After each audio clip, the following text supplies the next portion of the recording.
Welcome friends to my channel Dominant English.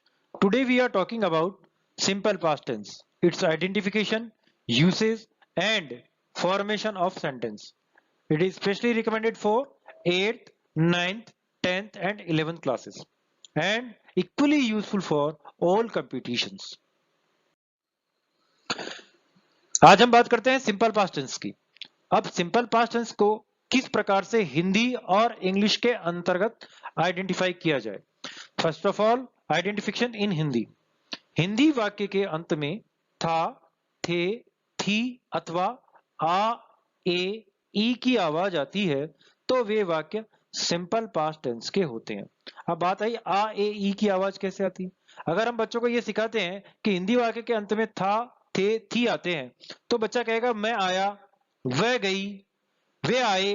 तो जहां पर आया आ की आवाज आई, आए ए की आवाज आई, गई ई की आवाज आई तो भी वो वाक्य सिंपल पास्ट टेंस के अंतर्गत आएगा।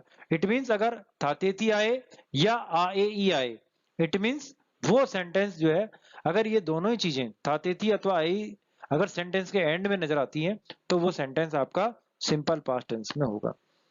इंग्लिश में कैसे पहचाने साहब? जरूरी नहीं कि हर जगह अपने हिंदी में होगा सेंटेंस।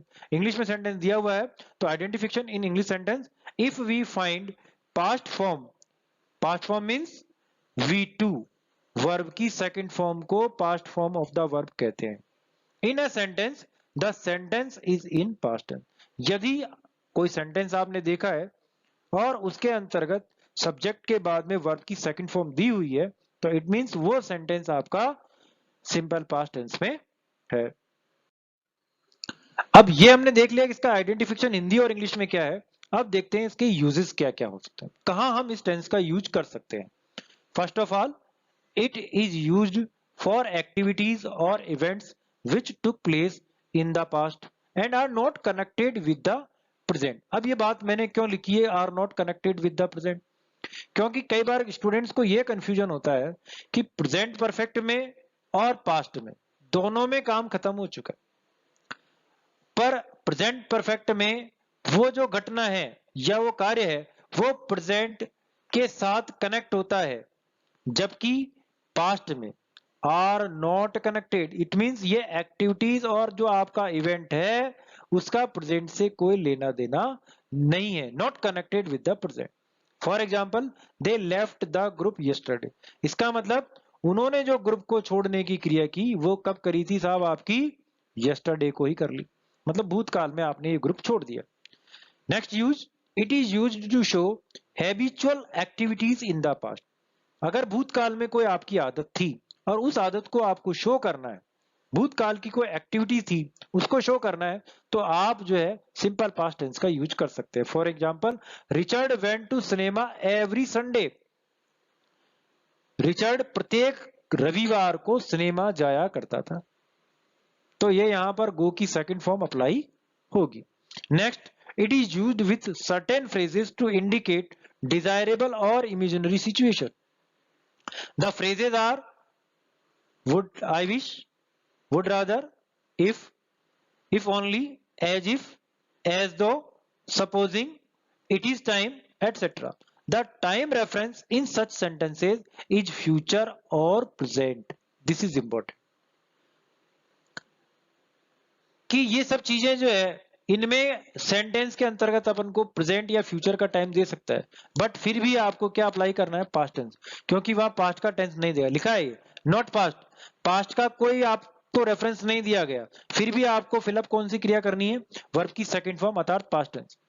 या वर इज प्रीफर्ड टू वाज, अगर बी वर्ब देता है फिल करने के लिए आपको, तो आपको चाहे सिंगुलर नंबर ही दे क्यों ना दिया हो, वाज के स्थान पर आपको वर को फिलअप करना है।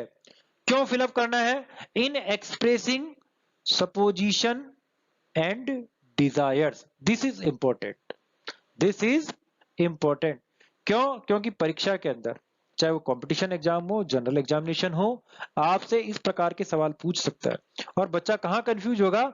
जब आपको टाइम रेफरेंस वो प्रेजेंट और फ्यूचर का दे देगा तो स्टूडेंट इस बात को लेकर के कंफ्यूज हो जाता है और वो वहां पर प्रेजेंट टेंस फिल करता है, पास्ट टेंस फिल नहीं करता, उसका सेंटेंस और उसका प्रश्न जो है गलत हो जाता है। For example, I wish he were here, यहां आपको बी क्रिया देता हूं, बी क्रिया में वाज नहीं भर के आपको वर भरना है, चाहे भले यहां पर इसने विश दिया और विश प्रेजेंट को शो करता है, बट यहाँ प्रेजेंट ना हो करके आपको पास्ट अप्लाई करना है, क्योंकि ये फ्रेज जो है आई विश वो पास्ट को इंडिकेट करती है। Next example, it is time, like that, ये जो फ्रेज है इट इज टाइम, यहां पर भी आपको वर्ब की सेकंड फॉर्म फिलअप करनी है। It is time we went home, it is time we went home, तो यहां अगर गो क्रिया दी तो गो की आपको सेकंड फॉर्म अप्लाई करनी होती है। एक चीज और है, जब ये इन टाइम फ्रेजेस को तो आपने देख लिया, और इस सर्टेन फ्रेजेस को देख करके आपको पता लगा लिया कि ये फ्रेजेस जो है डिजायरेबल और इमेजिनरी सिचुएशन को एक्सप्रेस करती है।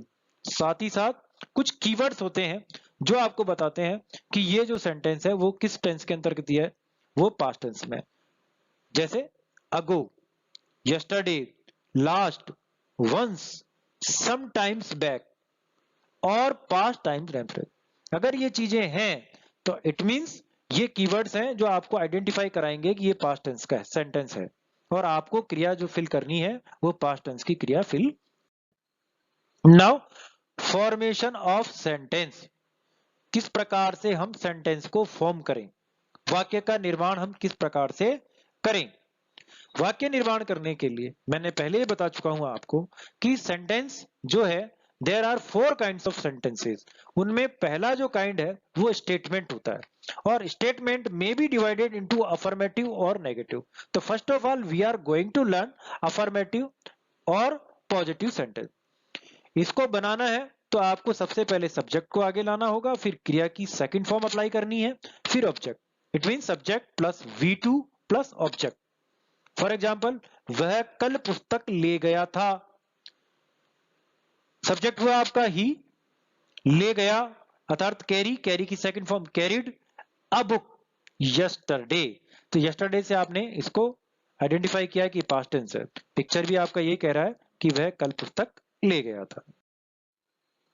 Next sentence, negative, subject plus helping verb plus not plus V first plus subject. अब नई चीज जो इसमें आई है वो आई है आपकी हेल्पिंग वर्ब। अब हेल्पिंग वर्ब क्या है, हेल्पिंग वर्ब मतलब सहायक क्रिया, और यहां जो सहायक क्रिया लगेगी वो लगेगी आपकी डिड, चाहे सिंगुलर पर्सन सब्जेक्ट हो चाहे प्लूरल पर्सन सब्जेक्ट हो। फॉर एग्जाम्पल, उसने लॉकडाउन के नियमों का उल्लंघन नहीं किया था। कर्ता आपका she, did helping verb not apply किया नेगेटिव बनाने के लिए, violate the rule of lockdown. Interrogative बनाना है तो जब सेंटेंस को जब इंट्रोगेटिव बनाए तो आपको क्या करना है, हेल्पिंग वर्ब को आगे लाना है, then subject plus V first plus object then question mark. For example, क्या वह नई पुस्तक लाई थी, did she bring a new book. Video में इतना ही, thanks for watching, please like and subscribe my channel Dominant English for more videos.